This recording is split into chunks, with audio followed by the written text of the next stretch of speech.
Shooter ready. Yep. Shooter ready? Stand by. Shooter ready. Stand by. Shooter, are you ready? Stand by. Shooter ready. Stand by. Ready? Stand by. Welcome, ladies and gentlemen, to the Shooter Are You Ready podcast. It is 4:26 in the Midwest. It is a blustery 30-something degrees. I don't know. I didn't have time to look at my phone to tell the temperature. But welcome. Thank you for joining me and my co-host, Reccaroni and Cheese. We're back. It's We're a back. new month. It's a new us. Hopefully, It's the same me.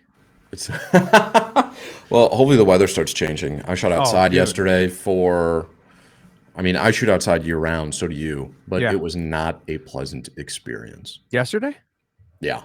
I was out today. It was the sun was out. Okay. We'll talk about this. It's deceptive. Yeah, it is. It is. Because I went out and I'm standing in the sun when I walked outside this morning to take the dog out. I was like, ooh, that's nice and toasty. Mm-hmm. And I was like, I'll go to the range because I have some things to sight in and some, things to polish up. And then went to the range and I'm under this overhang and it was like a 20-degree drop in there. And I was like, ooh, little chilly in here. I was like, my hands are already cold. Thought it was nice out. So like I had to stop and like go stand in the sun and marinate for a little bit and then go back in and shoot to like warm up. But it's deceptive. Like you said, the sun's out, but it's still a little nippy. The closest range to me that is consistently open and not just an absolute public clusterfuck is 30 minutes away, 35 minutes away. And I ran out there late yesterday. They're only open till 4 and I got there at 3. And it's in the middle of a field compared to where I live. So like it's always 10 degrees colder when it's over there. And it was a lot windier. I was gonna say the wind, dude. The wind will get you. Yeah. Like I work outside year round and I always tell people I don't mind cold weather, but it's the wind that pisses me off. Which is a very Midwest thing to say. Yeah, that's like it's a dry heat. Up here, it's the wind. It's not how cold it is, it's the wind. That's our dry heat. It's the wind that gets you. So I didn't realize that the dry heat was actually a real thing until I spent some time in Arizona. I still don't believe it. A fire is also technically a dry heat. Okay. But it was one of those, you can tell who the new transplants were, like we were, just because we didn't have tinted windows. And then all of a sudden we're walking out to the car and I'm like branding myself with a buckle because I'm wearing a t-shirt and shorts. Or you got like the driver's arm tan where your left arm is just tan because it's up on the door. Yeah. And everybody's paint is incredibly faded and all the dashes are cracked. Oh, yeah. Just incredible. Armor All does not help that one bit. No. That you have to put up the reflective windscreen. Oh, yeah. Which I haven't seen anybody do in a long time, but apparently they're still out there. I have. Have you ever used it? In the summer I do because the inside of my truck gets incredibly hot if it's just sitting in the sun. And I don't know why. Well, I mean, it's obvious because it's sitting in the sun, but I mean, it gets like toasty in there. So like if I put that up, it's like knocks it down a little bit. But I have one. I use it. I think if you were to have like an older vehicle too, it might pay dividends where like, hey, I drive this only in the summertime. Yeah. And having that work out might help, but you never know. Well, we could talk about the weather forever, but this is actually one normally for our podcasts, we kind of bank them a little bit to make sure that we've got enough in the pipe. But this is one that's going to be coming out relatively soon after we've recorded it. This will be out tomorrow. You guys are hearing this today, which would be your yesterday. That's how we're going to do this, right? Hello from the past. Yeah. Hello. Hope it's nice out there. Yeah. Hopefully it's beautiful tomorrow. We're trying to do a different format here instead of, every other week we'll have a guest and then it'll be me and Paul as far as the local, not local. What am I trying to think? The up-to-date information, if you will. Trying to space things out a little. Yeah. Don't want to get too flashy with just a whole bunch of guests and then you forget that this is our podcast. It's us. Like that one basketball player who's terrible. What's her name? The female. Not Angela Reese. Yes. Yeah, she's like, because there's the other one, Caitlin Clark is amazing. And she's like, y'all come to watch me too. And it's like, no, nobody does. You're terrible. We seen your rebounds and your layups. You're god awful. I just saw a news story actually today that the Chicago One Bliss second, or my whatever. kid just walked in here. What? Oh, going to work. Yeah. Chicken, broccoli, rice. That's a good order. Everybody. That's just. Oh, he's making it for everyone. Let's see. Is there going to be a side? He demands a 2-liter. That's up to your mother. Oh, is the mom going to bring the 2-liter in? Daily Do situation? dinner problems. It was a solid order. Are they angry at the broccoli situation? He wants to make pasta. I am cutting myself off of that recently because I'm trying to lose weight. 9 pounds down right now. Hell yeah, But brother. I'm going with the chicken, broccoli, and rice. If some of you might have heard. And he's like, "Well, I was gonna make him and his girlfriend were gonna make pasta." And I'm like, "Ask your mom if she wants it, because I'm not eating it. I'm sticking with my chicken, broccoli, and rice." Stay strong. I'm trying. Have you done dude. any of the crazy thing? Who was it? Where you take a cookie, you just sniff it, and then you throw That's it the away? Ultimate Warrior move. Yes. Yeah, that is insane. You take the dessert. I've smelled a lot of desserts lately. You That's- just get a whiff of it, and then you just walk away, or you throw it in the garbage. It depends. Normally, I try not to throw it in the garbage. I'll leave it for the next person, but I'll just smell like pastries. You know, could like at just work. get a candle. That's different. Okay, It's all not right, the same. It's not the same. all right. You just I like mean, at work, they'll have donuts. You just go give it a nice whiff, and you're like, that's almost like I ate that, and you walk away before you have a second thought of grabbing it. So I work at a satellite office compared to like the main office where most of the people I work with work Right. at. And my office is attached to a mill, and it's like it's very blue collar. Yeah. There's normally like no pastries left out in the break room, because if there's a pastry, it's getting eaten then and there. There's no extras. Right. The few times a year that I go down to headquarters, there's just like cinnamon rolls. And there's a guy with a cart that just comes by with popcorn, Oh, like good fresh made Lord. popcorn in the afternoon, which I love popcorn. So do I. I But haven't had any in a while, but I love There's them. literally just sweets everywhere. And I look around and all these people are like regular sized. Now it's still the Midwest, so they're a hearty bunch. Yeah. It's so windy up here. You got to make sure that you're planted so that you don't blow away. But I just look at them and I'm like, I don't understand how all of you aren't 400 pounds. Yeah. Like, it's just in front of you. But I bet it's one of those where it's like, if you always have sweets around, it's no longer like a special event. Like for me, I can't keep Oreos in the household. Maybe that's what I need to do. I need to balloon up to 300 pounds because that's all I eat. And then it's like, well, now I'm sick of Oreos. The opposite approach. That's the move. Or well, see, like for me, it's tough because like there's kids in this house. When I call them kids, they're old. They're my Mhm. roommates. But like, I just quit buying all that stuff, and I'm like, you Mhm. guys want it, you go get it. I'm not buying it anymore. And so like, their mom will buy some, jive food, some sweetness. I don't know why I called it that. The but year was 1978, and Yeah. Airplane was playing in the theaters. I love People that had just movie. heard Jive for the first time. But like, just like sweet things like cosmic brownies or, just Ritz The thing- crackers or potato chips, just shit like that. I don't even buy it anymore. Like I went to the grocery store today. I legit bought broccoli. So I'm Mhm. skim milk for my protein shakes. Nice. Chicken, and what else did I buy? Bananas. And like, Solid. yeah, and other than that, like I haven't been eating dinner with everybody else. I mean, I kind of do, but I don't eat like she'll make like spaghetti and meatballs or something. I'll eat like a meatball. Like don't put it in the sauce, just give me the meatball. Mhm. And then I'll make like 4 eggs and eat like 2 meatballs and 4 eggs. I've been on like a bootleg carnivore diet lately.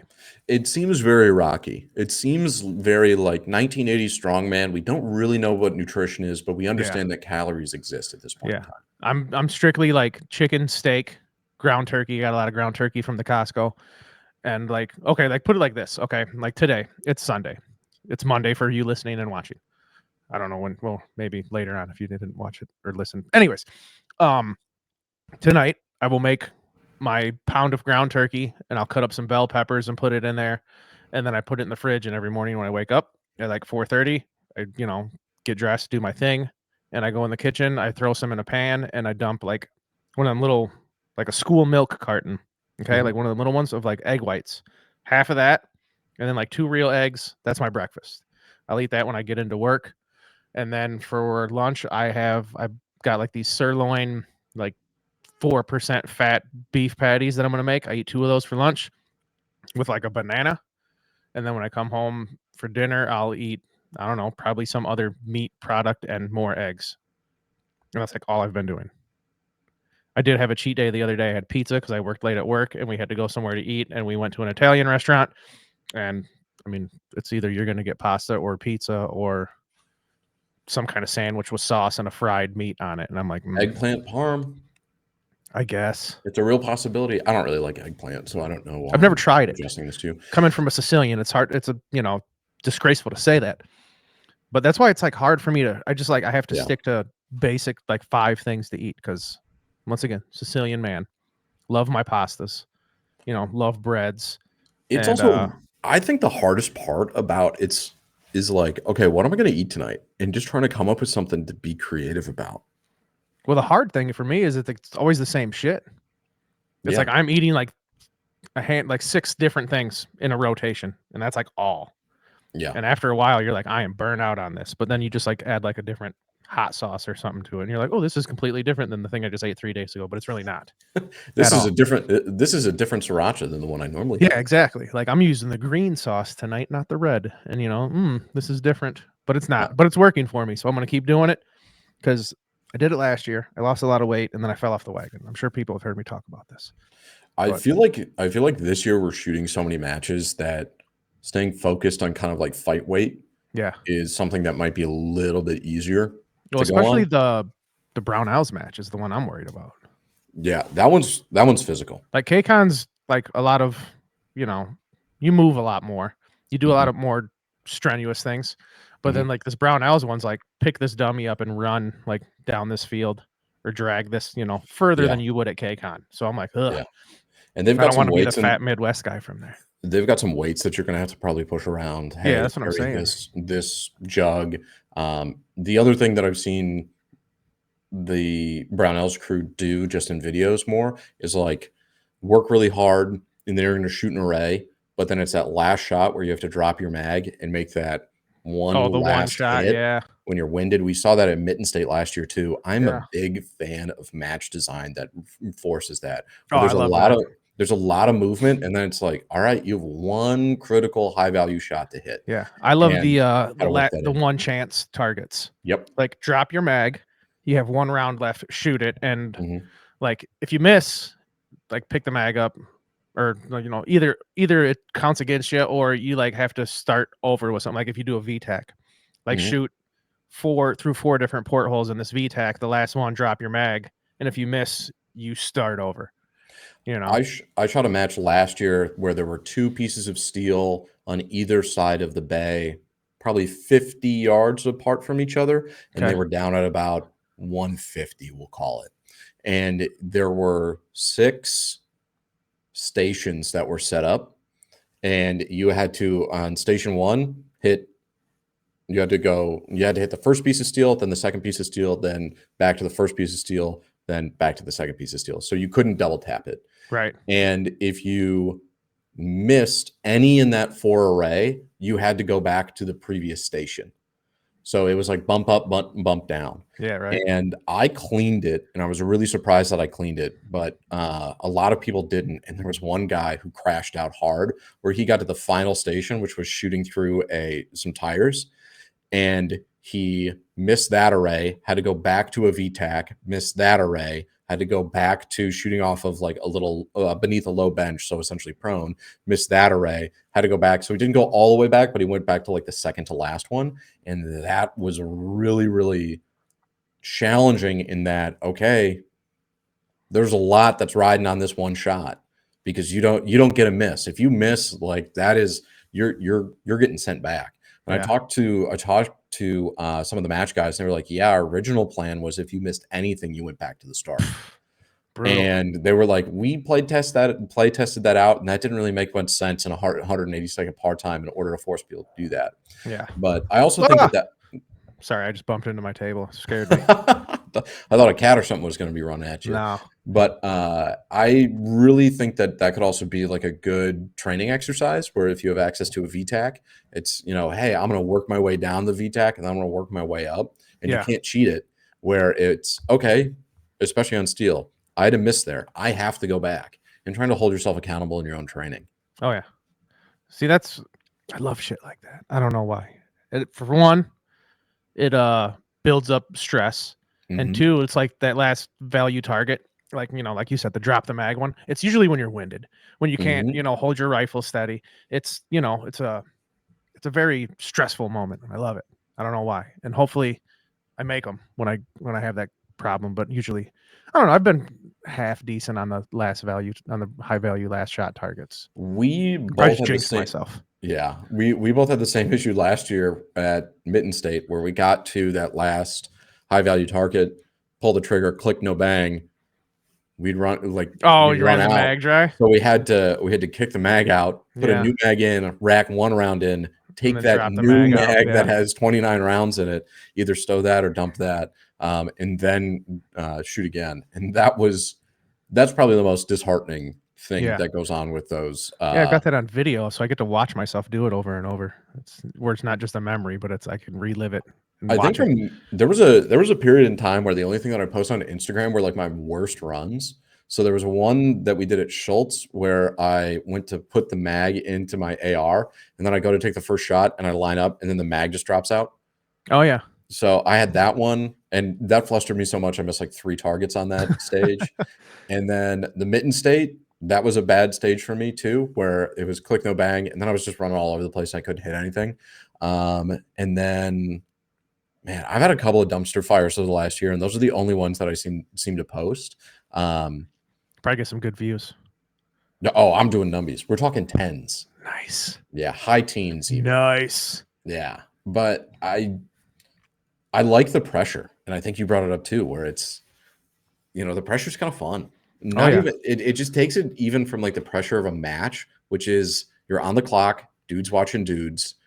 Like you obviously want to do well. oh yeah, And it just amps it up a little bit more. It doesn't take it where then all of a sudden you're out of control, but it's just that little bit more where it's like you have to hit this. yeah. The tiny bit of stress factor. That is why, Paul, we're gonna segue into. I switched triggers on a rifle Ooh, what'd because you go to? the most pain in the ass trigger I've ever installed in my life. Oh, yes. Okay. Yes. I know this one. Yeah. And so I talked to Krebs about this after I did it, and he just laughed. He's like, "Those sons of bitches," He was like, "Yeah, it was a pain in the ass to install for him." And he's like, I would have sold you one, whatever." The CMC trigger. Disclaimer. Okay. This or you know what? Here, we'll share a screen. Anyways, I'm gonna work on this while I'm talking about it. This thing is a pain in the ass, right? Mm-hmm. Yep. And it's a drop-in. It's a drop-in trigger. Okay. CNC makes a drop-in trigger. You know why I keep saying this? Because watch this. Okay. Let me go back here, share my screen. Speaking of sharing screens, if you're not watching us on the YouTube, you can go ahead and do that if you want to see exactly what me and Paul are talking about. Or, just subscribe to the Spotify, and we still appreciate either or, but try to get us on all platforms. Help us out a little bit. Anyways. Okay, CMC trigger. Yeah, I'm 18. Yeah, I'm 18. Now it's okay, and I Now can't it's do this. gonna load. I can't do this. Anyways, on their website, like if you look it up, it says right on there, drop-in trigger, right? It sells it as a drop-in trigger. But then they have an install video on YouTube where the guy's like, "This is not a drop-in. It's a modular trigger. There is some, stuff you have to do to it."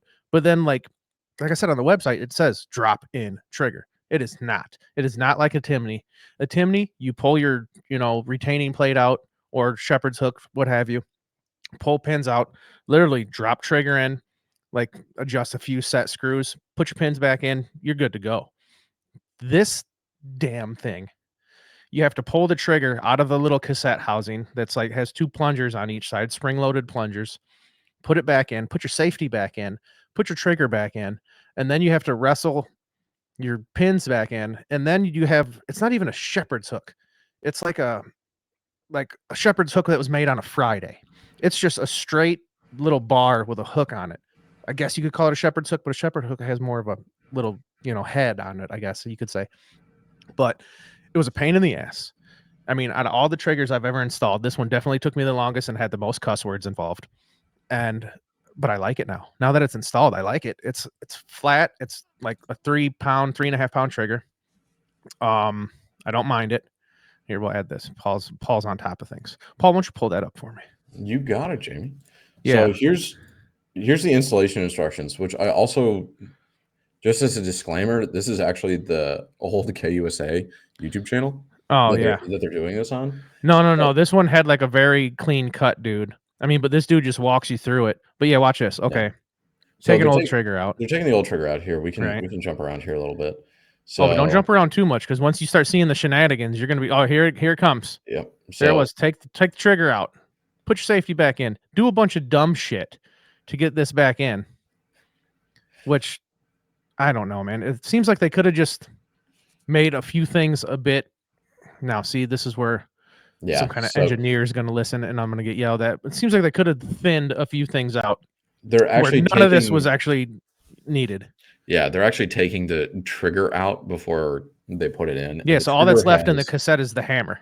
Yep, the trigger has essentially 2 spring-loaded. It's like lugs. Side. Yeah, that clip in, which would kind of take the place of your trigger pin. Let me just say this. Okay, I don't speak for everybody, but I'm going to speak for most people here that have AKs.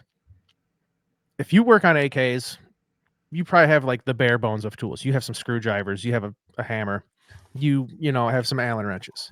Yeah. If you do not have like little hooks, like little like picks, hooks, just little bitty tools. Like if you don't have micro machine screwdrivers, to work on this thing, you're screwed. You're screwed. You better be like a responsible adult and have some good tools, is all I'm saying. Otherwise, you're going to be borrowing stuff from people, or you're going to be like me, cussing and being angry. Not saying I don't have good tools. Thankfully, I did. So here's the shepherd's crook that you were talking about, which is a little bit different design compared to the other ones that I've seen.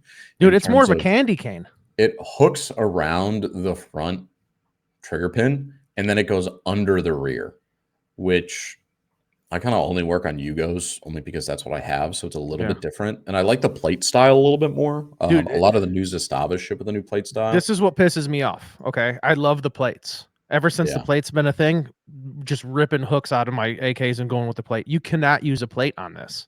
Yeah. And the other thing is they kind of yada yada through these instructions. Oh, dude. Like he just like hooks it around the front and then he's like, all right, it's in. Yeah. And that portion of it is actually pretty difficult. Yeah, it doesn't show him going home and like taking his aggression out on his dog after he tries to install that hook inside the receiver. You're basically putting everything together back inside of the receiver with your safety like bar going across, not giving you as much room as you would like. What is that? What's that blue stuff he's putting on there? That's Loctite, which big Loctite will have you believe that you have to put Loctite on everything, otherwise your gun's gonna explode. Oh, that's my guy Tommy. He was just telling me today he's gonna buy me some Loctite, and I'm like, for what? What is it? He's under the thumb of big Loctite. Oh, he loves Loctite, and I was just talking to him at the range about how my optic was coming loose. Yeah, and he's like, "Let me guess, no Loctite." I'm like, "Why?" No, just torque it to spec. Look at here's my favorite part of this video. They're like, "All right, look, your recoil spring is in here. Oh, it's set. Oh." You're going to take the front part of your dust cover and you're going to put it into the rear part of the trunnion. Oh, yeah. Like, I just installed this trigger. You really think that I don't know that the dust cover goes into the rear part of the trunnion? Yeah. Into the perfectly channeled dust cover? Like, it's seat? Like I said. This gun's also dumb and I hate the way that they have it set up. Not completely just bashing CMC. It's a good trigger. I love it. The install could have been. The install was atrocious. Just god awful install. And I'm sure somebody here has a CMC trigger, and they're going to be listening and be like, "It wasn't that hard, you sissy." Yeah, okay, my bad. Use a thicker, heavier Moly-based lubricant on seared surfaces. Don't know how to tell you this. If it can't take CLP, it's gonna, because that's all I have. Yeah. And I definitely had to file down the hammer face a little bit. Well, not file down, but Dremel, whatever. I think I still need a little bit more because the bolt definitely drags pretty good on it. Yeah. So I think after taking it out today, there's definitely a little more love I could be given to that hammer face to get the bolt not so aggressively rubbing on it, or just shoot 1,000 rounds through it maybe. But you know who does really good kind of like setup videos and just has a voice that I like to is Bolts and Holes. Oh, yeah. Bolts, if you're listening to this, buddy, just go out and just make a video on this. It's not going Yeah. to make you any money or get you any numbers or anything, but like, Install that trigger and yeah, don't try not to get angry. Well, he probably wouldn't. No, he he works at wouldn't. a gun store. He's probably Yeah. like, dude, that was easy. But he could definitely put together a better video than what's on CMC's. He's got some website good right now. ASMR voice. Yep.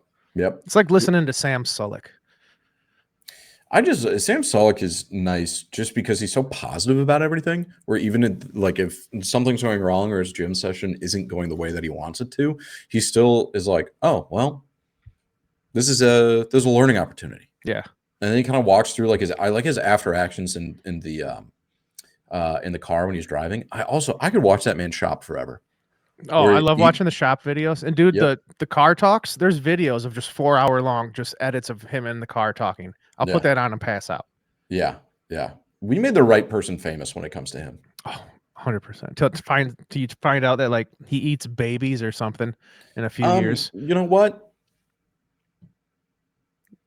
Those bicep, I'm gonna excuse it because I don't know, big muscle.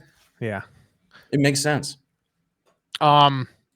Okay. Side note, we're talking about the trigger. I went to the range today Mhm. because, like I said, I got the new trigger in the WBP 556. Wanted to sight that in with my new EOTech, which has, drum roll please, 2 dots inside the circle. One is Which one is that? the EXPS 3-2. I think that's what it is. So this Something that isn't- ends in -2. So Hyphen 2. this isn't the one that is mirroring like SIG came out with their new optic where it literally has like 2 different zeroing dials on it because one you zero for like subsonic and one you zero for supersonic. Is it like that or No, not at all. does It's it just a not regular. hold? It's just a regular EOTech circle with a dot. But then there's another dot just a little bit below that one that's supposed to be your 500 mark. Oh, okay. I think I found it here. Hold on. Let me Which is, let me you know- let me pull this up for you here. I love as much stuff on my screen as I can get to show me where I'm It hitting. would be this one. So you still have the donut to death, Yeah. and then you have a dot, and then beneath that you have an offset Yeah. second dot. They have it go up to 4 dots, I believe, which I That think is- is atrocious. Well, if you were going to run a magnifier behind that, I think that's where you could get some value out of it. Possibly. I mean, not looking through the magnifier because I haven't put my magnifier on that rifle yet, but the 2 dots is already seems like it's taking up some real estate inside that optic. And then 3 dots, I'm like, maybe. But 4, I'm like, you might as well just have a line with dashes at that point. Because Yeah, 4 dots just seems like it would be a little too much to me. I That's think just for my eyes, though. I don't eat that many carrots. Might make some Okay. carrots with my broccoli tonight. Yeah, so this is the one. So you have a 50-yard Yep. zero, and then the second dot is your 500-yard zero. And then the bottom of the ring is going to be your 7. 7-yard hold. Yep. Interesting. Oh, So yeah. what do you think about it thus far? It's just like all my other EOTechs with another dot. I mean, All right. it is what it is. I just wanted something.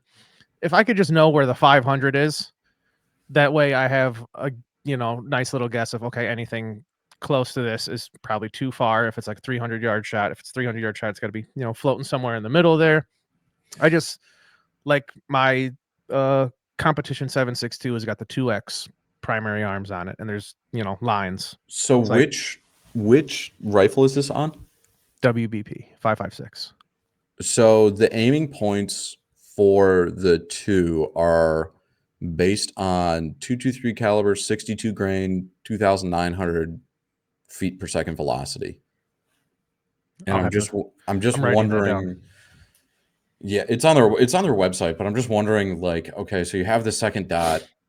Do you actually get the benefit of having that second dot if you're not doing the exact load that their BDC in this case is calibrated for? I'll find out next week when I go to the 500-yard range. I'll be curious to see, how that works. Probably going to be up on Midwest Savage. Follow him on Instagram and YouTube. Oh, But thanks, dude. I will be. But yeah, honestly, I plan on taking it out next week because I just bought those the little Hornady LED lights for shit that's far away, so you don't have to squint at it or try to look at it with your binoculars. Oh, So that I know if I hit it. yeah, I like those a lot. Are they kind of made out of like a jelly type substance? So if you shoot it, they kind of self-heal a little bit? No, they're just straight plastic. The But you're version, supposed to okay. put it like not. Well, there's ones that go like behind the target, and then they just kind of have LEDs like hang off the side. Mhm. And then there's other ones where you can just put it like on the stand, and it just picks up the vibration of you hitting the target and shaking the stand just a slight bit.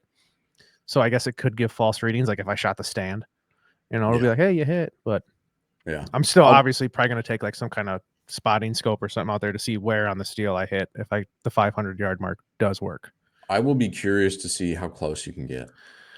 I'm hoping it hits it. That's all Because I want. you're running 55 grain 16-inch barrel, so I mean you're probably right around the same velocity because 2,900 feet per second. If it's M193, I think they're quoted at like 3,300 for a 20-inch barrel. And I'm just going off the dome here, folks. So Right. if you're saying like, "Oh, this doesn't line up with my geoballistics," okay, that's fine. But that's one thing to consider when you're selecting an optic is does that BDC hold true to what you're actually shooting? Because like a lot of the ACOGs that are out there, dude, the ACOG was developed for the military. The military has like one load, they're all shooting it, and they have like one rifle profile that they know that this is going to go on to. Yeah. It's not like us where we kind of suffer from restless rifle syndrome.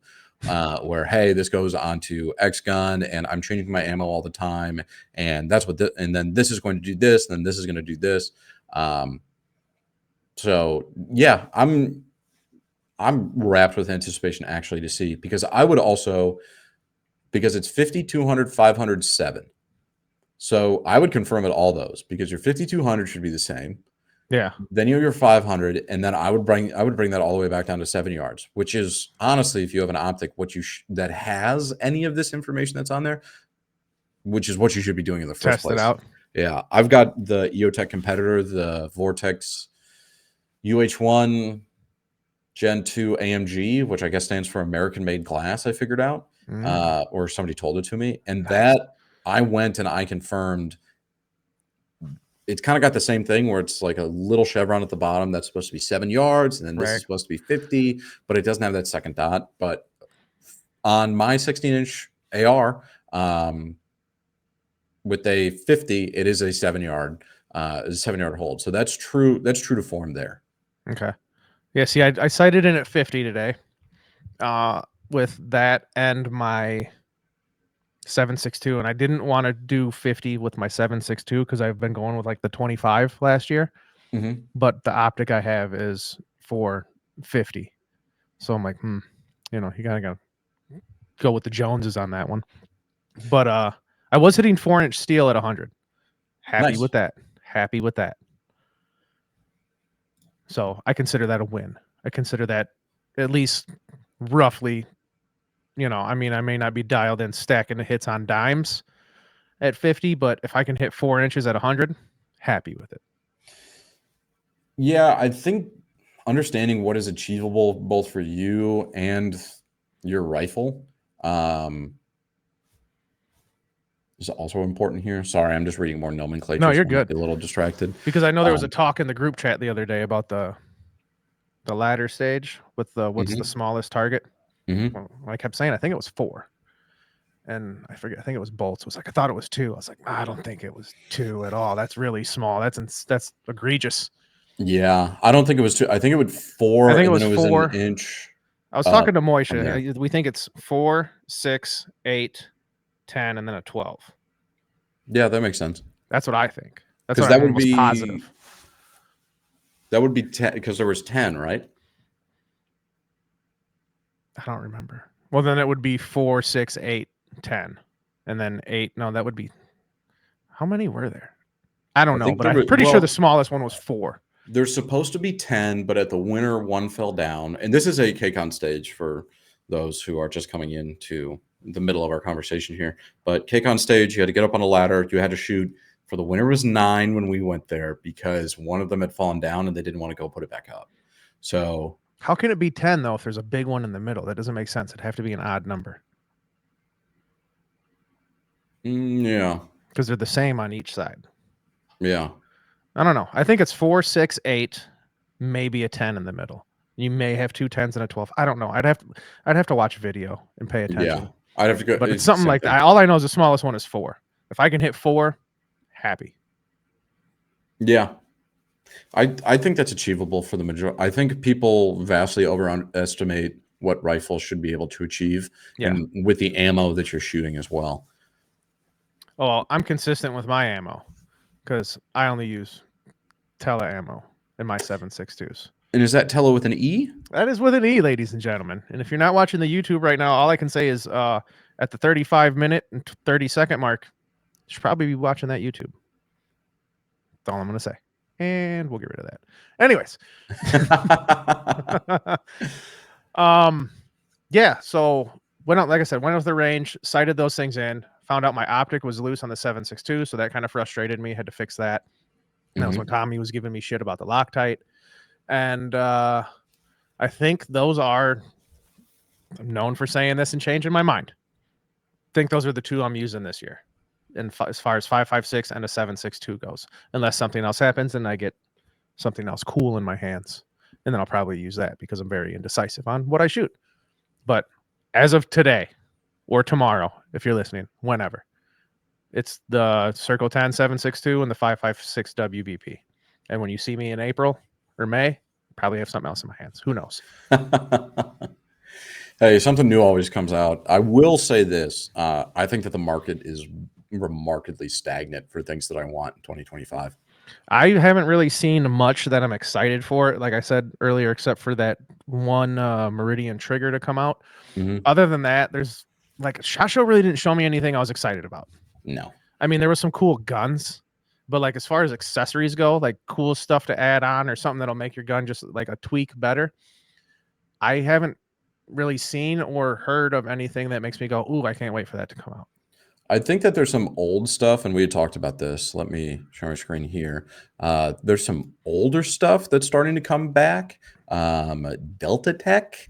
Oh, there we go. Kind of famous muzzle devices out of Russia that we haven't seen in a long time, supposedly making a comeback here in the U.S. So we're seeing some 9mm ones that are up on the deltatech.net website, as well as some big bore stuff. So, well, actually, it'd be smaller bore than 9mm, but some 5.56 specific, 5.45 specific ones in both black and in FDE, which I think is really cool. I think the FDE looks fantastic. Oh yeah, dude, for the drip, drip. Yeah, and also there's a couple of people that have videos out on this right now. They're putting some serious rounds through it. A couple people that wear yellow glasses. Yes, his name's Clay. Which I think is really cool. Actually, I like the way that their 3D and honestly color looks a little bit. It was I think it was Grantham who made the price of these just go through the damn roof, like he does with some things that he shoots. Yeah, because I think back in the day, like the good old days, these things were I think 200-ish. 3 maybe to get one, and now it's like, what's the price on this thing? $7.99. Somewhere around there. Yeah, 99. So yeah, which one takes? You're getting shook down. I mean, not in a bad way, but you're not gonna find them. It's the prices have gradually gone up, and I think when was it? It was right when that whole Ukraine war thing started. It was like once the sanctions hit Russia, yeah, these things just went through the roof. And I'm like, God damn, I wish I would have got one. And I didn't. So maybe in the near future, I'll make a bad financial decision. Who knows? So the Russian Vitez, which is their version of that's their 9mm Kalashnikov platform, right? Yeah. 16x1 threads. Really? Odd. Yeah, that's what it's calling out here. So they have 3 different varieties. They've got 1/2x28, which is their 9mm flash hider, which is $7.99, and then their Vitez one, which is $8.19, which is just interesting. But saw these come up. I thought these are cool as far as if maybe you live someplace where it's difficult to get a suppressor. Whoa, that's just a flash hider, bro. Those are just flash hiders. That's all that is. Well, that's what I was about to say is that you still want some flash suppression. Yeah. And let's start calling things what they're not here, Paul. Some blast mitigation. I think that these are great alternatives to them. There used to be the Strelas that came in. I've got a couple of those that I really, really like as well as like a blast forward device. And but I don't think that those are coming into the country anymore. So I mean, for the price of what these are, yeah, it's more than what they were before, but like, So are McChickens. yeah, it's cheaper than investing in a time machine. But it's almost, well, never mind. We're not going to get into that. I'm not going to keep diving into what it Yeah. could or possibly not do for you. But there's other things. Nah, never mind. Anyways, they're there if you want to go buy one. That's all. I'm not. Yeah. That's the only thing that I've really seen, at least that's come out recently, even though it's not really come out, that Right. I would call myself very interested in. Other things that I would say that I'm more curious about. That's kind of as best as I can say there. Seems like more Yeah. parts kits are starting to come in. Well, that's always good. Yeah, and this is the beginning of March 2025, so there's always going to be, things that are subject to change.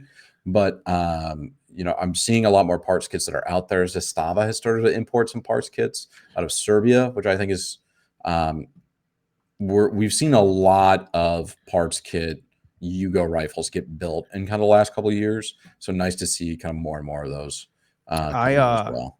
As far as imports, I mentioned this on my live last week, and if you guys haven't checked out the Midwest Savage live, go ahead and get on that. I try to do them every Wednesdays, but sometimes life happens. But if you're lucky, you'll catch me going live on Wednesdays. Join in, live chat, good time. Anyways, I brought it up that I noticed I don't want to speak falsely here, so this is just off the top of my head, off my shitty memory. There's repackaged, it's either Barnaul or Wolf or something that's being sold right now, but it even says on the box, not made in Russia, made in, I can't remember where the hell it was made, but it's like they're selling, it looks just like the, classic Russian stuff, but it says, so be careful if somebody says they got a deal on some ammo and you're like, oh, that's the Russian stuff. Read the box, because there's some stuff going around now with the same old school box and it is not made in Russia. I've seen better ammo. I'm just saying, read the box. I've seen some Wolf stuff that is actually Turkish. Is that what it is? That might be what it is. I saw it on the Reddit. Yeah. I'm on Reddit right now, and somebody's calling that there out. It is. It's actually made in Turkey. I found some weird ammo at a local gun store that was really cheap. It was like $8 for 20. I say really cheap, but that's kind of the cheapest that I've seen. Normally, I'm seeing like $11.99 for 7.6239, and I sent it over to you, and it's just the Turkish ammo. So a lot more ammo coming out of Turkey. I don't know if it's good. I don't know if it's bad. It's not Tela. I'll say that. No, that's from, I can't even pronounce it. Azerbaijan or something. Azerbaijan. Whatever. But I have a box of Sterling right here, and I haven't shot it yet. Probably should have took it to. Well, I wasn't going to take it in to sight in my rifles. That's having fun ammo, is what that is. And I haven't got to have fun yet at the range. It's all been business. But maybe next week I'll have some fun at the range. Who knows? Or this week, end of this week. But you can only have so much fun when you're out there at the range making videos on YouTube, Paul, because I had a video taken down recently. We're going to talk about this. Yeah, we're going to talk about this. I'm going to bring this up, and I hope they're listening. I hope you're listening. What does it do? I guess. So I'm not really a YouTuber, we'll say. I'm riding the coattails. Your coattails at this point in time. But they're small coattails. Hey, coattails nonetheless. But when you have a video get taken down, do they do anything to your channel, like come back and say, hey, we're not going to recommend you in our algorithm or anything? Okay, Paul, I'm gonna give you the rundown of what happened. Okay. Video goes up Sunday, 9:47. Like every other Sunday, my video goes up 9:47 in the AM, Midwest time. Video goes up, a couple people watch. What the hell is my video about? Oh, the Mbach Armory rifle that I got right here behind me. Fantastic build, by the way, Mbach Armory. So give them a check. Check them out. Made the video, got some comments, people, asking questions, watching video, whatever. It was doing half decent. And woke up Tuesday morning. Yeah, woke up Tuesday morning, look at my phone, and I'm gasp. I get a message from YouTube that they removed my video. And this has happened before. I've had videos removed, and then usually it's just like appeal, hit the I appeal it button, and then you click on the box that says this doesn't go against rules. And I don't know, anywhere from 30 minutes to a day later, you get another message saying, oh, you're good. The video's back up. No, not with this one, dude. I appealed it By the time I got done brushing my teeth that morning, I already got a reply. Nope, it's done. And I was like, what the hell? And now it's like just gone. I can't even watch it on there anymore. Thank God I have it saved in my iPad, but now it's just gone. So no monetization, no views, no nothing on that video. So that was a waste of time. Not really. It was still a good video. I'm a little upset. But and the shitty thing is, okay, Paul, I'm YouTube. I'm big YouTube. Hello. Welcome to my platform. Mm-hmm. You submit a 27-minute video to me, okay? Mm-hmm. I send you a message saying, hey, you did something in this video that was wrong. Okay. That's it. That's all I say to you. You went against the terms. Something in here is wrong. We're taking it down. But they don't actually tell you what. No, not is wrong. nothing. Nothing. It says you went against the terms and policies. You violated this. And then you look at the terms and policies, and it's so damn vague. It's like, you can't do this. You can't do that. You can't do this. You can't mention this. You can't do that. And then you're like, well, out of these things, what the hell was it I did? And you're sitting there like trying to think, what the hell did I do? And it's like, they don't like say between minute 2.5 to minute 5 is where you messed up. So it's like you're rolling the dice just to try to re-edit it and put it back up, because you might think, oh, it had to have been this. And then you're going to, repost it. And then they'll be like, nope, you're still doing it. And then that makes you even look worse, because then you get 3 strikes. Okay. I didn't get a strike on this one. I got like a strong PP slap. Okay. Right. They were like, this is a hard warning. We're taking the belt off and we're shaking it at you right now. We're not going to hit you with it just yet. So it was a strong warning. And then like I had to take some stupid class, like a survey thing, to like get this violation removed, which is going to take, I think 3 months. No, 2 months. They said at the end of May, it'll be removed from like my permanent record. But it was just like, Rosita has a channel and she's talking about this and doing this and showing videos of this. Is this allowed? And you're like, yes or no. And it's like one of them stupid,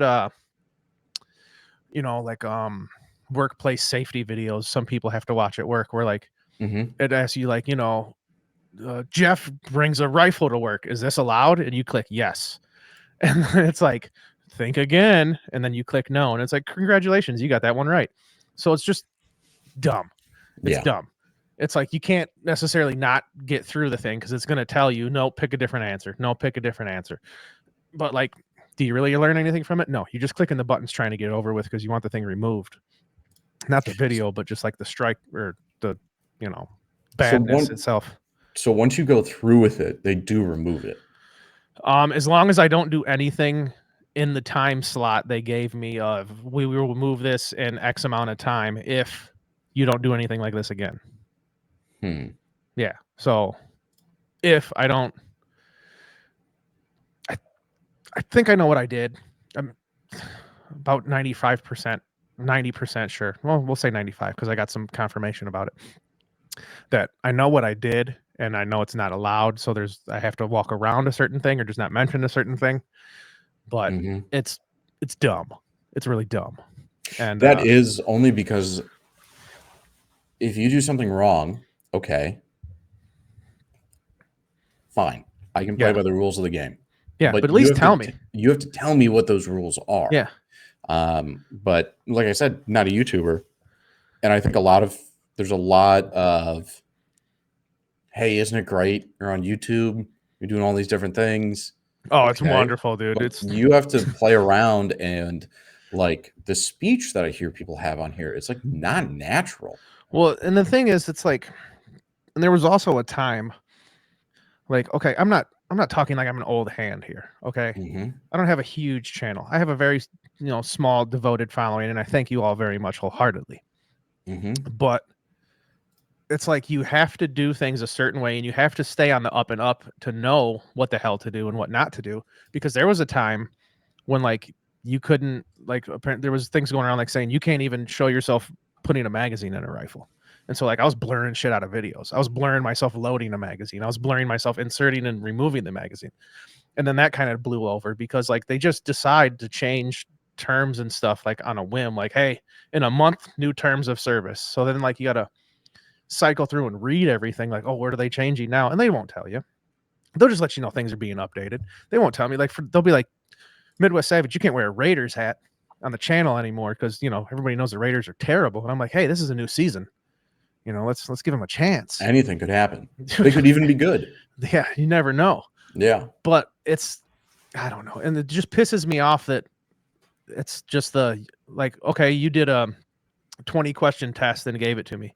I give it back to you and say you got 4 wrong, but I didn't circle any of the ones you got wrong. I just told you 4 of those 20 questions are wrong. Yeah, which 4? Exactly. What the hell? Help me out. Well, and I think that it's probably intentional just because then they save themselves from, we'll call it litigation. I don't know, for lack of a better term, where then they can kind of say like, hey, you violated the terms of service. Okay, what did I violate? Well, the terms of service. Yeah, exactly. And they don't actually have to spell it out. But that's like me saying, yelling at my kids, you didn't clean the house. Well, what do you mean? I did the dishes. I swept the floor. I vacuumed. Mhm. Yeah. You didn't clean the house, and they'll be like, what didn't I do? You didn't clean the house. And then just leave it at that. Just keep repeating that. That's basically what they do. Yeah. And it's you forgot to wipe down the sink in the bathroom is what they're not telling you. So you have to walk through the whole house and try to figure it out. Yeah. And then they try to appeal it.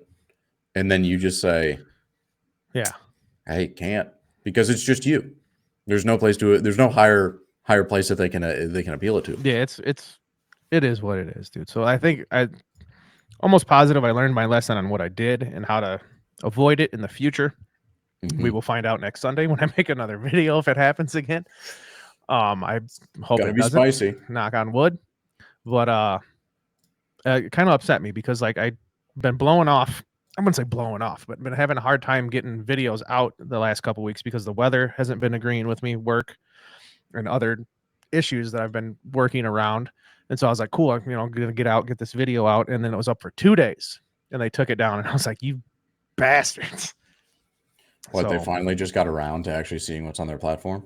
apparently, I don't know. I mean, it's okay, the upload process. As soon as you upload, it starts saying, "Oh, we're checking your video to see if anything's wrong with it." And if you got any music or anything in there that you don't have the rights for, they'll be like, hey, you use this song, and I'll be like, okay, I have permission. Here's this, and then you send them another reply a couple days later. Okay, you're good. But then it's like you said, I thought everything was good. Monetization.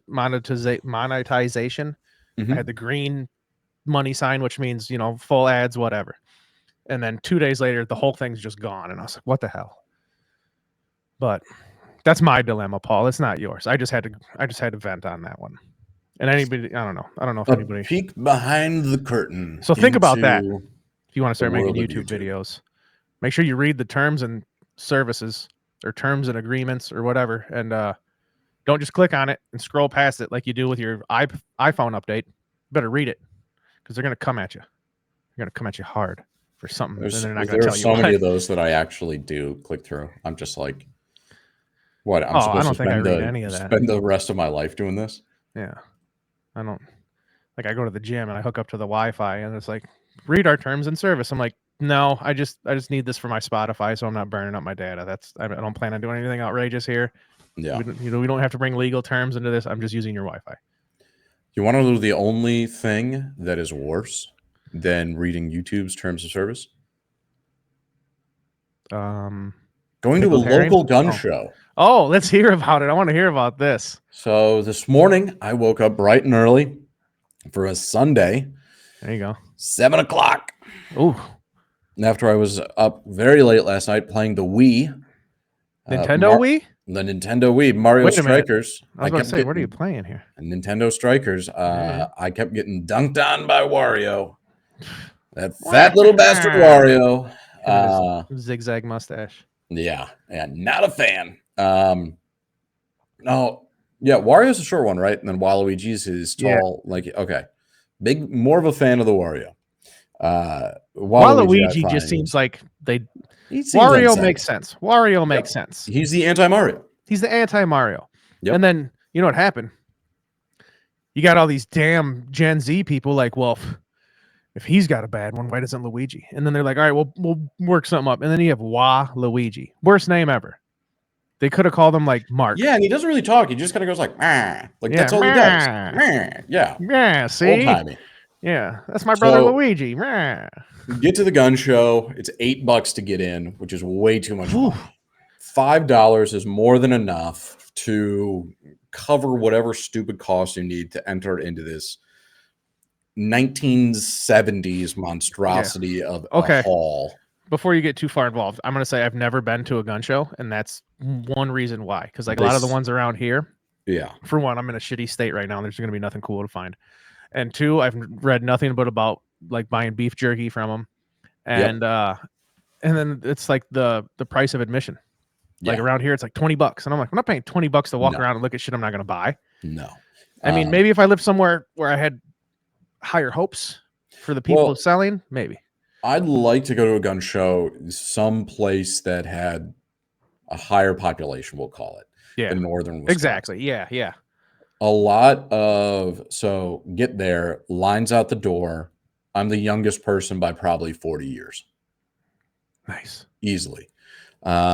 So we make our way in, and immediately something catches my eye. It's an old demonstration cutout of a BAR, the World War II Browning automatic rifle. There you go. Has a price tag on it, not for sale. Okay. Thanks for bringing that in. Yeah, really appreciate you hauling this all over the place. So, not that it's not something that I would have wanted to buy, but as like a wall piece, I think that would have been Oh, that pretty was weird. cool. Oh, now Oh we're no, balls. that's even weirder. I like this one better. Yeah, get a little bit of the background. Oh. But so obviously can't buy that. That's kind of the first thing that strikes my eye. Then there's a lot of black powder stuff, which I think is really interesting. It's just not something that I'm ready to own right now. Right. So walk around, look at all that. There's a lot of like mislabeled Comblock stuff, for lack of a better term. So those the AC Unity mags, some of Yeah. the AC Unity mags that you see floating around on the internet right now are marked for the German domestic market. And so they have like DER on the side of them. Okay. The 40 rounders that I bought on Pod not that long ago, well, actually, it's probably been a little while now, are marked DER on this on the side of it. They have them marked as German AK mags. Okay, well, these are clearly AC Unity, and then next to it, they have Serbian mags that are literally the exact same mag. They just don't have it marked DER. Okay, there's one guy that I see at a lot of these, and I used to go to like, I don't know, probably 3 gun shows a year. I don't really go to any anymore for this specific reason, but there's a guy there. We had a whole bunch of kind of like your Tasco scopes, like your really kind of like crappy add-ons, like your like there'll be the dust cover scopes, like railed, but it's literally just a dust cover that somebody has like tack welded pick rail onto. So it's Quality. Yeah. Why is the AKs are so inaccurate? Yeah. Okay. Well, let's look at you first. So he has a big sign and it says rare Russian side rail mounts. Well, it says all of them say made in Belarus, like is the sticker on there. And yeah, there's Belarusia. Belarus is close with Russia, obviously. There's still 2 different countries. It's close And enough. also, Dude. they're not that rare, and he wanted $280 for his side rail. That's like not. He knows very what he's good. got, dude. He knows what he's got. I'll burn it for that. And then a lot of thrashed Romanian mags, which like those are $12, Yeah. if that, and those aren't even like for clean ones. A lot of those for like $35. A lot of revolvers, a lot of really nice revolvers, but like, okay, I don't really Yeah. need any of those. Not a wheel gun, man. Yeah, yeah. There was one guy that was walking around with a Dubuque. I've never seen somebody where their ass cheeks were on the side of their body, but that's what this guy was rocking with. He was a double wide. Big back. He was 2 big backs. He was the Jeez. Hunchback of Notre Dame. Woo. Quasi. Yeah, but like I didn't want to get close to whatever was going on there to see what that was. I also kind of don't really care about Dubuques at all. And then a lot of SKSs where somebody was like, this is an early Chinese SKS, but it was in like a Monte Carlo stock and they wanted $1,000 for it. That's insane. So just a lot of like delusional, crazy people, Yeah. I would say, which is kind of typical for your gun show. They know what they got, dude. Yeah. Now, did you find beef jerky there? No beef 'Cause jerky. I've always heard about it. Yeah, no beef jerky at this one. There was a bar in the corner, but they weren't serving. Otherwise, I Alright. would have been drinking. It was the worst smelling room that I've been in a long time, and I've been to Ugh. Magic the Gathering tournaments. But old people just kind of lose control of their bodily functions at certain I was points. just gonna ask you if you compare it to a card tournament. Yeah, it was way worse than Magic the Gathering. I Okay. left early, I left before I wanted to because I was gagging. Like Gross. it was hard to keep it down. Smell of Um, Ben Gay just filling the air, dude. in preparation H and just whatever sad desperation Tux. bullshit they had going on in there. Yeah. That's So hilarious. I'm sure that there are probably better gun shows that are out there that are more in tune with my interests. However, this one was not it. So a waste of $5 and slightly the waste of a morning. I was probably only there for about 30 minutes, but it's just like all of these people are so old. All of this shit is It's just so like, old. do you really think that your grandkids want to deal with all of this crap? Yeah, right. Wow, you walk around, you bring the same 8 M1 Garands to these gun shows every single weekend. Have you never Somebody's sold gonna one of them? somebody's gonna buy one day.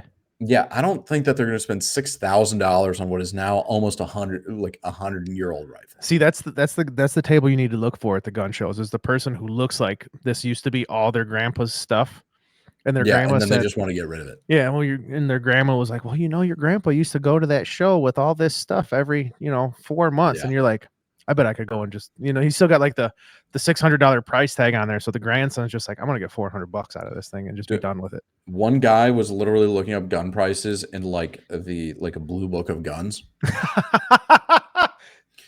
And it's like, the internet exists. No way, dude. Let him read that blue book from 1998 about what his prices are. Yeah. The other thing that gets me is, so I actually used to have more of a collection of like World War II firearms, and I've just gotten out of it because I didn't shoot them. It doesn't really interest me that much anymore. Yeah, you can shoot them at some matches, but I would rather not fight against my equipment. But there's a Lee Enfield out there, which is I think it's the number 5 Mark something, which is the jungle carbine, which is a pretty cool Lee Enfield. Yeah. It's cut down. It's got a little bit of a flash hider on it, but they didn't make that many of them. And there's a ton of fakes that are out there. So I'm walking through, and some of the parts on these rifles, and the last time they were made was like 1945. Some of the parts in these rifles are rubber.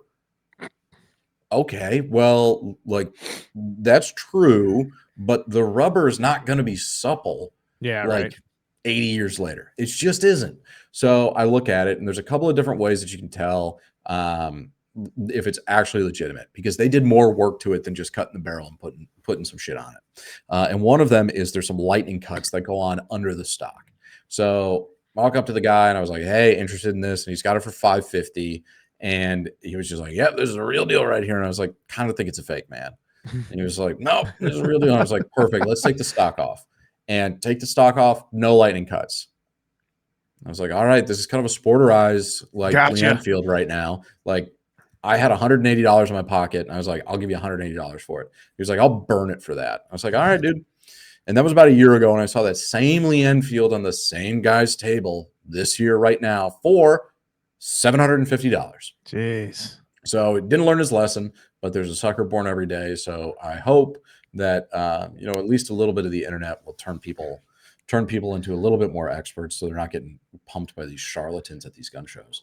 Well, speaking of a sucker born every minute, I'm in a safe dilemma at the moment. I'm trying to buy a safe, and I don't. It's like looking at WebMD. Okay. Mm-hmm. If I have a headache, I can find anything on the internet telling me that I'm going to die in 5 days if I have a headache. There's something out there. Yeah, there's something out there that's going to make me think, oh man, this headache's going to make me die. When you're looking at safes, you can easily turn yourself away from any safe you pick out by rabbit holing the wrong video and or thread. Mm-hmm. Like, I thought I found something I liked. I did, I typed it in and typed reviews after it. And then there's always something that makes you go, I don't know now. That guy just said this. And then, there's this video of somebody breaking into it in 2 minutes. Oh, man, I don't know. But I don't know. I think there's so many, okay. I'm not naming off any brands. I saw a 48 gun safe. Mm-hmm. Mhm. for a reasonable price. Okay. And then didn't look terrible, but like, let's be honest, a 48 gun safe, you're not getting 30 guns in that thing. No, You know, at when least they- not like I mean, maybe break opens, maybe well, just yeah, straight bore shotguns. when they say like, "Hey, this can hold 48 guns," it's all Yeah. Ruger 1022s. Yeah, exactly. It's like I could stuff 128 Ruger 1022s here. Fantastic. That's not what anybody owns. No, not at all. And I think there needs to honestly be something done to where like you got to quit advertising guns like this, Yeah. because like nobody's buying a brand new safe that's trying to stuff away their 22s and My pump 22 actions. Derringer collection. I Yeah. need a 4,286 Derringer safe. So I don't have the number nailed exactly down to the head of Mhm. what I've accumulated, but I have an idea. And so 48 gun, you take that down to like 30 if you're Mhm. lucky. And I'm like, I don't know if that's big enough. Then I saw an 81 gun. Okay. Oh. Yeah, the big boy. This thing is like 800 something pounds. So I Yep. would definitely have to have it delivered. It's not something I plan on taking like my oldest son to the store to be like, hey, we got to get this in the truck. Destroy your body for me. Yeah, use your back. Yeah. But then I'm thinking to myself, okay, for the price of like the 81, which is a Mhm. different brand, whatever. Okay. Mhm. For the price of the 81, I could get 2 of the 48s. And now in my head, that's a much better deal because it'd be a lot easier to move a 48 than an 81. Mhm. Mhm. And then like if they get into one safe, say if somebody does, decide to try me and break into my house and attempt to steal something out of my 81 gun safe, you open the 181 gun safe, you have access to everything. Right. You open 148, you still have another 48 to go through. Yeah. So And what if the other 48 is the one with the money in it? that's what I'm saying. The gold bullion. Yeah. So there's know? a 50-50 chance that they're breaking into the wrong What is it safe. that pirates always had? Booty? Yeah, the one with the booty in it. The one with the That's What did the pirates already have? Friendship? I don't scurvy. What a fucking But- stupid. Like I said, you can watch any video to try to turn you away from anything you're already looking at, which Right. I did, which I just was so rabbit hole the other night. Like I said, I got a message from certain acquaintance of ours talking about wrestling, and I'm like, dude, I'm in this safe rabbit hole right now. I'm not even watching wrestling at the moment. But like you think about it, okay, and everybody's like, in some reviews, oh, with a cutting wheel, you can get through that thing in 2 minutes and have everything out of it. And I'm thinking, okay, say the safe is 4.5 feet tall. Mhm. Somebody cuts a 1.5 foot hole in it, and then they got to try to get my rifle out that's X amount of feet long. Like, it's probably not going to be that easy to weasel it out of the hole. And if like you cut the wrong side of the safe and you're like where I stack the boxes of ammo, now you got to try to weasel around to the other side. So I mean, I guess it's better than any safe is really basically better than no safe. Let's get that out there right now. Let's let the listeners know that. You're working to defeat crimes of Smash and grabs. where I want it's smash like and ease. attempt to grab. Yeah. Like, cause okay, like in my head, like I said, any safe is better than no safe, except for like if you have one of them old school like pine ones with the glass in front of it. That's more of a display. Yeah, more of your a nice cabinet. shotgun. Yeah, cabinet. Where you can just smash the glass. Yeah, 100%. I mean, that's not going to do you anything. Except maybe you get like a DNA sample of the robber's blood that's all over your glass cabinet. But And that's going to be convoluted with meth anyways. yeah, 100%. But like, I don't know. I'm just on the fence right now about what to do. I think later this week I'm gonna go pick up one of them 40. What I say, a 46? Is that what I was looking at? Something like that. 48, 46, 48, 46, something around there. I think I'm gonna go. My plan is to pick up a 48, Mhm. and if I fill it, I go get another 48. But if I pick up a 48 and it's not plumb full, and I might be able to weasel a few more things in it, congratulations. I'll wait till Black Friday, because apparently Black Friday Tractor Supply has outrageous deals on safes. So I'll wait it out a few more months until then. But I think as of now, it's just I'm gonna go get that one, And if it's plumb full and I still have some breadcrumbs laying around that need to be locked up, I guess I have to go buy a second one. So let's say you fill the first 48. Mhm. Let's say you fill that second 48. Ah, shit. I hope not. Let's say we got to go to the third 48. Okay. Now, see, at that case, oh, jeez. Then do we I get don't even- I haven't then do we get 281s? That hasn't even been a thought in my head if I fill both of them. Damn it, Paul. I hope not. I don't think so. Maybe. It's that's definitely a bridge you're gonna have to burn when you get to it. It is, because I already have one right now, and it is like I have to put my foot in there and shove stuff back before I close the door. It's suffering from success can happen to anybody. I don't know if it's success or just ridiculous amount of frivolous spending, but It's all those. You know what? You're good at the raffles. yeah. Well, You I can't used to be faulted for better. that. Well, that's Not as because good you as started I going once for night was. vision. Yeah. You can never. Nobody's actually ever won a night vision raffle. Actually, no, I know a guy that did. That's why I got in on it. Oh, He told me about it. Okay, That was the okay. second win, I believe. So, I've recently been having issues with pull tabs. oh, dude, don't get me started on pull tabs. All right, pull tab story. For anybody that doesn't know about pull tabs, it's a cheap man's scratch off. You literally pull tabs, And I think it's like a kind slot of machine. kind of a Midwestern thing where I you think have so. them at bars, and normally it'll be tied to like a local charity Yeah. or like, hey, and it's always like the local school buys these. They're literally tabs that you crack open on like a hard piece of cardboard, essentially, and they're dolled up and they're printed. And normally there'll be like a machine that dispenses it over in the corner. So you've had a good 6 to 12 Miller Lights. Oh, And then the shiny lights of the pull tab catches your eye, and you believe yeah. that this is your evening. been So there. you walk over there with $5 or whatever it is, and then there are like columns of these pull tabs. And it'll give you the odds that are on there, but it'll say, hey, there's like 4,000 pull tabs that are in here. There's a certain amount that are, I've seen some go as high as 1,000.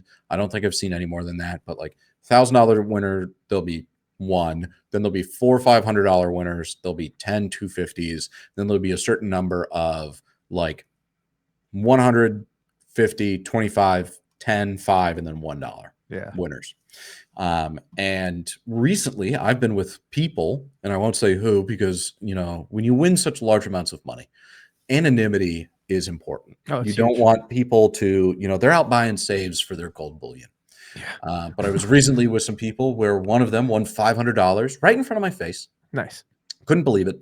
And like if I won $500 on pull tabs, everyone in the surrounding county would know. I would be so excited because I'm down about $4,000 on the year when it comes to pull tabs. And he played it close to his chest. I'll give him that because it was a packed bar. Normally, if you win that much, you're supposed to buy the bar around, and he didn't do that. No. But nobody knew, so it wasn't the end of the world. I was then with another gentleman, again, withholding his identity so that people don't go after him or his family for his wealth. He won another $500. Whew. And this was like a week and a half later. Hot. And there was nobody in this bar. So he did give the bartender a generous tip, which I thought was a classy move. And that bar was pretty swanky because they actually normally you have to go to the bartender and they cash you out. Yeah. So when you're hammered and you're just winning $1 and then you reinvest that $1 and then you win another $1 and then you reinvest that $1, they get kind of mad because Yeah. it's a busy bar and You it's got to just stack like them up. you're essentially just getting $1 back and forth. But I've been kicked out of bars for doing that too. Oh, wow. But recently was with another individual and they won $500. And I have to tell you, I'm getting pretty incensed that it's not me who's winning this. You're the good luck charm. I think that there's a conspiracy. I think that the machines see me coming and they automatically do not dispense winners.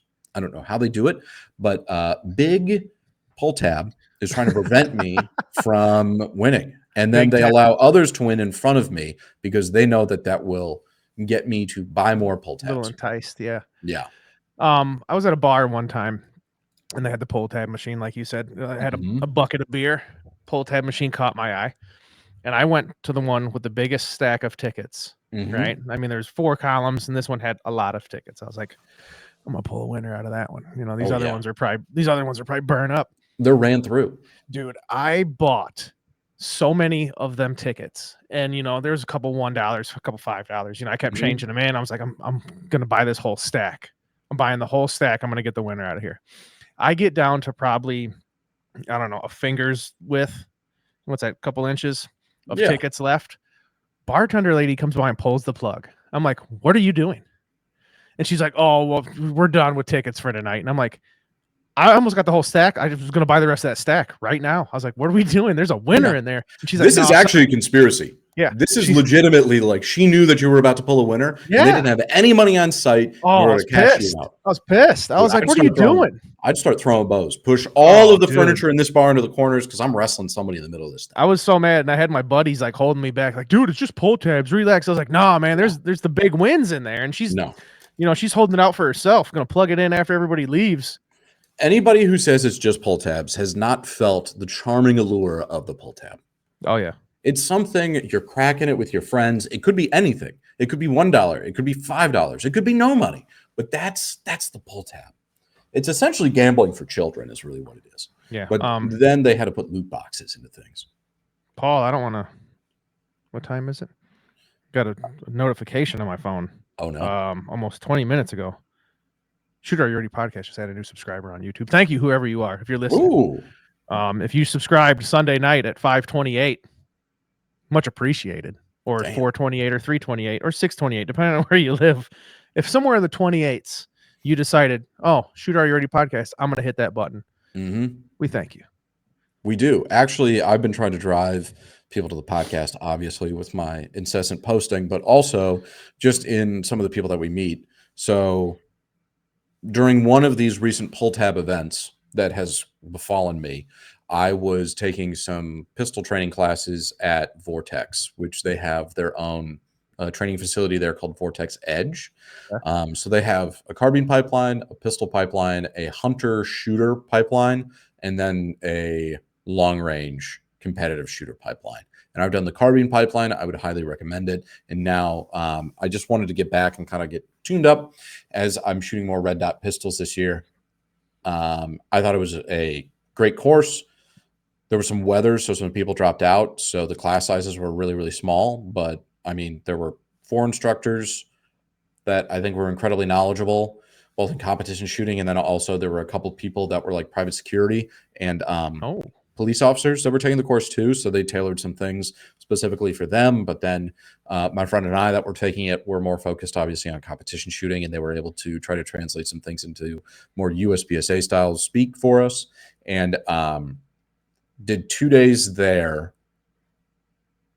If you are somebody who is looking in the Midwest area, at least, where it can sometimes be hard to vet out instructors, Yeah. I would definitely recommend Vortex Edge. Number one, it's at Vortex, the optics manufacturer, so it's kind of a reputable brand, and as well as the instructors that have been there for a long time. And the way in speaking with them, they're also going out and taking other instructors classes. So your Ben Stogers of the world. I believe it's Joel Park is somebody that he shoots with. Okay. So they're pretty highly touted, and they offer classes year round. And that's at Barneville, Wisconsin, which is kind of actually down by you a little bit, by the Madison-ish Illinois, area? Wisconsin. Yep. Just outside of Madison. Okay. And I would highly recommend there, but there were a couple of guys that were shooting in the class that, somebody had brought up, and I was like, oh yeah, I've got a podcast where I kind of talk about, what we do for shooting. And they were like, oh, well, we'll have to, I'll look that up and have to give it a listen, because they were traveling some distance. So if you guys are listening, it was great shooting with you. And, Thank you. Really, really appreciate you. Hopefully subscribing to us. But that was a good group that was a great class to take, just because they really broke it down. I had some big problems with my grip when it came to pistol shooting. Just building the grip out of a holster and making that consistent. I think that I was flubbing that more than I would like to admit when it came to my dry fire, meaning that would come up and I would pull the trigger, but it wasn't consistent. If I were to actually try to do that while shooting, my next follow-up shot would probably be pretty terrible. Are you talking about reach down, Mm-hmm. get a good grip, unholster, and maintain that as the grip that you need instead of readjusting your hand, I guess, when you're, out trying to get sight picture or before? Kind of, but it's not. I go to the gun and then I build the grip right there. Okay. So actually, the way that, and this is probably going to be wrong, but at least the way that I think about it is, I've got a couple of different holsters that I'm going to draw from. So whatever that retention level is, if it's a Safari Land, you have to defeat the ALS, so you have to thumb back to get that out. If I am coming out of the waistband because I carry IWB, I have to kind of clear the garment, and then I obviously kind of can't, because I'm from the Midwest, I'm a little hefty. I obviously can't get my thumb all the way onto like the purchase where I want it to be. Right. So consistently it is, I want to get as high as I can towards the beaver tail, where kind of the meat meets there. And then I'm going to have my thumb high so then I can get a consistent purchase out of the holster, defeating whatever retention that I have. And I had level 2 that I had to do, which was kind of a back strap. It was the only holster that I could kind of find in a short amount of time for that Beretta, which I've already gone out and commissioned and got a better one going. But having that be more consistent, but then what is my left hand doing? My left hand is also coming to meet the gun as it's coming out of the holster. And then as I'm coming up, this kind of part of my knuckle here on my pointer finger is coming up underneath the trigger guard consistently there. And then I'm getting this fat web part of my support hand onto the side of the pistol, so onto that left side back strap, and then presenting it that way. So it's not all built from the holster, because that would be incredibly slow. But as it's coming up, how do I make that consistent and make it repeatable every single time? Okay. So there's more. That was kind of a quick and dirty of it, and really kind of it's tough to explain. Right. But I got it. I picked up what you were throwing down there. Okay. And if really what I found was, as I'm coming up, number one, my left hand was kind of doing whatever. And then my right hand, because I'm right-handed for the pistol, the gun was almost all the way into my field of view before my left hand even came in. And then your support hand is a lot of the work when it comes to shooting a pistol. So if you're shooting low left, that's not enough support hand. So you have to get more of your support hand engaged. And then what grip do I need to have my support hand become engaged and also have that on the pistol? And I really wasn't focused enough in my dry fire and actually having that grip be consistent every single time, because you don't have that recoil. So, and just being honest with yourself when it comes to your dry fire, like, was that actually a good grip, trigger press, vision? Right. Was your grip good? Did you have everything where it needed to be when it needed to be there? And was it solid and repeatable?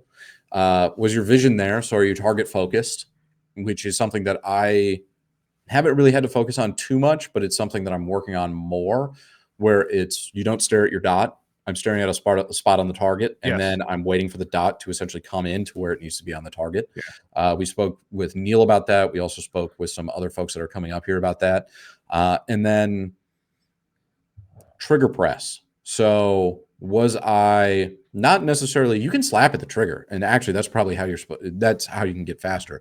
And it doesn't so much matter how hard you press the trigger, where you press the trigger at, just that it's consistent and that you know where the break is going to be coming to. So one of the things that they had us walk through in the class was essentially just sitting there and just feeling all of the different creeps and breaks or different, scratches that might be happening on your trigger. So then when that thing is going to go off. Right. Okay. And did you pull the trigger when your grip vision was aligned in such a way that you were going to hit the target, what you were intending to hit? This sounds like a great class. It really was. I'm kind of upset that I didn't go. It really kind of humbled me in a way where I I haven't really been a serious pistol shooter in probably 2 years, meaning going to a lot of USPSA matches. And I Right. thought that I was good enough. And then you kind of get a red dot on your pistol, and it's like, oh, well, this is like shooting a rifle now, and this is pretty easy. And it really, you only have 2 points of contact, and there's a lot more that's going on in my mind than there is when I'm shooting a rifle. And you can really kind of only focus on one thing. So, okay, on these reps, I'm focused on my grip. On these Right. reps, I'm focused on my vision. On these reps, I'm focused on my trigger. And then trigger control at speed was kind of like the next iteration, I guess, of what you were going to do, and of what you were going to do in the class. And there were some things there where I was really trying to muscle the gun, and like that's how, like, my first shot, fantastic. My Right. next shot would be like down because I'm trying to really put too much into it. And I can almost, you spend your entire day shooting a pistol. I can feel where I'm fatigued at. And Right. it was like my back, which is I'm putting so much effort into trying to muscle Push it this forward. pistol Yeah. down and, get it to do what I want it to do. That like my back almost hurt, which is the wrong way to do it. So once I got a little fatigued and really kind of tired, I started to shoot better because I wasn't trying to over muscle everything. I was Trying to shooting, relax because everything was getting sore. Yeah, I was Yeah. relaxed. And that kind of also goes along with kind of what I've seen in competitions too, where if I'm a little hungover, I tend to shoot better just because I'm more relaxed. I don't when it even comes want to try shooting. it, dude. I know I'm a piece of shit when I'm hungover. There's no way. Hey, there's a perfect level. Dude, there's- unless that on gun one end- competition has a McDonald's and a large Coke like waiting for me when I wake up, I'm not even gonna attempt, dude. on one end of the hangover, you've got Neil, and then on the other hand, you've got not hungover at all. And Yeah. you kind of, if I'm somewhere in the middle of that, I tend to be okay. But trigger control at speed, they had us run through some stages, and then they really had a focus on hit factor scoring, which is what USPSA uses, and that is essentially how fast your score. How do I explain this without sounding like an idiot? I already do, but it's like how fast you're scoring while you're shooting. Right. So if you get alphas and Charlies, but somebody else gets all alphas, okay, but they took forever to do it. Somebody who's got less precise hits on the target is going to beat you just because their hit factor was higher. Their Okay. score per second was higher. Right. Okay. And That makes sense. I kind of like that too because it encourages you to be aggressive Right. rather than like there's moments where you need to put the brakes on because you need to make a hit, like what we talked about at the beginning of this Right. podcast, where it's your high value targets. And then there are other moments where it's like you got to hit the gas pedal. Yeah. And that's one area where I have found difficulty in regulating, where it's either full throttle or we're just coasting. And it is, okay, you have to accelerate really hard to get onto the on ramp, but then once you're on, you don't have to have your foot all the way in on the accelerator so much. And then also on the other side, the brakes. Okay, it's not all brakes all of the time when you need to stop. It's you're going to, coast your way in, let gravity do some of the work, and then you're going to start applying some of the brakes. So I would call it a high quality class for fundamentals. Now, they're also starting a competitive pistol pipeline as well that I think they just unveiled last week, maybe the week before, that is definitely more competition focused rather than, okay, this is kind of a general pistol knowledge focus course. But I think I got a lot out of it. I think that I took a lot home from it, meaning there are drills that I want to do, doubles. So essentially a string of 8 shots, 1, 2, 3, 4, 5, 6, 7, 8, and then tracking essentially where the hits are going onto the target, and then trying to kind of up the speed there. Transitions between targets, transitions between targets at distance. Right. So double on target 1, double on target 2, double on target 3, and making sure that like my transition times are aggressive as well. And it's not Yeah. but making sure that it's consistent going through there. And then it really also just kind of sparked that this year is a year that I want to shoot a lot more USPSA. Getting better with the pistol, shooting rifles is great. Shooting two guns is even better. But in terms of the number of competitions that are out there, I think USPSA is going to be the highest in terms of the amount that I can shoot. It seems like almost every single range has some. Oh yeah, everybody's got pistol matches. Yeah, USPSA match that's going on there. And I think it'll make me just a better shooter overall to kind of focus on that. Because I've been doing relatively well with the rifle recently, and I think that pistol skills can translate to the rifle. Rifle skills can translate back to the pistol, but I think it's a little bit less than pistol skills. We just had, I think the next guest on the podcast is a good example of pistol skills transitioning very well into the rifle skills. But we'll let you guys listen to that one in a couple weeks. But Paul, we're at the minute 30 mark. I'm starving. I'm sorry. I still love you. No, all good. But I get it. You got broccoli to attend to, and you don't. Dude, I do. You got to steam that stuff up, dude. You got. Yeah, you don't want that to just, I don't know, go limp on you. No, nobody wants rubbery broccoli. It's got to be crisp. No. But thank everybody for listening, joining, watching, downloading, whatever. If you haven't said it before, please subscribe. Paul, you don't look at YouTube analytics like I do. You wouldn't be amazed how many people watch videos and are not subscribed. The number is really outrageous. It honestly is. It's not even a joke. Hey, and also, I don't know, it doesn't really cost you much to subscribe. No, it doesn't cost anything. What? Right? It's free? Yeah, it's free. Oh, wow. Yeah, I just checked. It's free. But it does mean a lot. It does mean a lot to us. If I'm out on a date and I say, "Hey, I'm a part of a podcast," and they say, "Well, how successful is it?" I'd like those. I'd like there to be 3 digits. I'd like to show her those numbers and I'd like to show off. Favor. I'd like to get some numbies going up in here. That's funny, but I can't. We appreciate you. Like, share, subscribe, comment, tell a friend, be a friend. Help Paul out with his game by showing ladies that he's on a successful podcast. And I don't even know what to say after that. Hey, subscribe, tell a friend, tell a homie, tell a ammo, and that's Tella with an E. You heard it here first. Damn, you heard that. So I think that's how we're just gonna have to get out of here. But let's call it. Yeah. Pay attention to the next episode. Got a great guest. Jose Diaz. I'll say it. I don't give a shit. That's who the guest is. So he's here. We're talking about food. Surprisingly, we never do that. Yeah, not here. Not here. Cinnamon Toast Crunch is an overrated cereal. Love you guys. See you Wrong. Okay, we need to end this. The L takes are coming out. All right, love you. Goodbye. Shooter ready? Yep. Shooter ready? Stand by. Shooter ready. Stand by. Shooter, are you ready? Stand by. Shooter ready. Stand by.